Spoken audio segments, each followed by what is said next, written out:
Hello and welcome back to the channel. Today, I'm showing you how to make my spicy, juicy roast chicken recipe. This is my own recipe, and you won't find it anywhere else.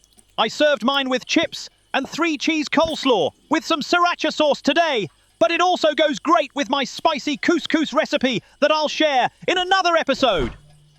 Step 1. Acquire a large whole chicken.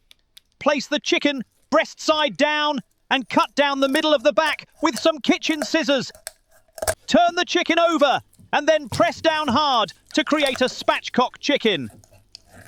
Step 2. Season with table salt and cracked black pepper.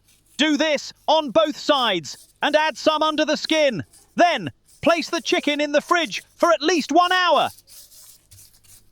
Step 3. The spicy marinade. To a blender, add 1 red onion, 4 finger chillies, 2 red chillies, 5 cloves of garlic, 4 thin slices of lemon skin, 1 de-skinned lemon, 1 teaspoon of salt, 1 tablespoon of oregano, 1½ teaspoons of smoked paprika, 1 tablespoon of tomato paste, 1 teaspoon of sugar, 1 tablespoon of white vinegar, and 5 tablespoons of olive oil. Now blend until it reaches this consistency.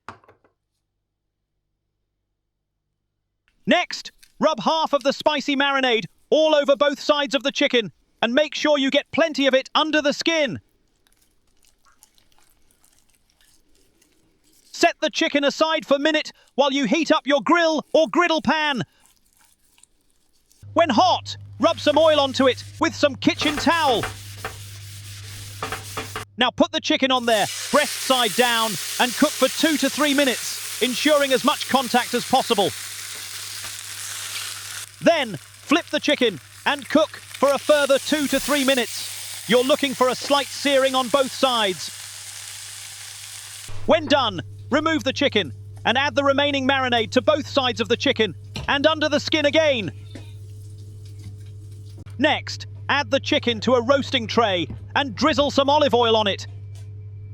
Add the chicken to a preheated oven at 210 degrees Celsius and cook for 15 minutes. Then, reduce the heat to 190 degrees Celsius and continue to cook for 1 hour. This is the kind of perfection you're looking for. That is 1 tasty chicken. I'm a bit greedy, so I had half of it and served it with some homemade chips and some 3-cheese coleslaw with some Sriracha sauce drizzled over the top of it. And there you have it. My spicy roast chicken recipe that you can steal and pretend you came up with all by yourself. All I ask for is a little like and a click on that subscribe button if you'd like to see more of my recipes. Until the next one, God bless and take care.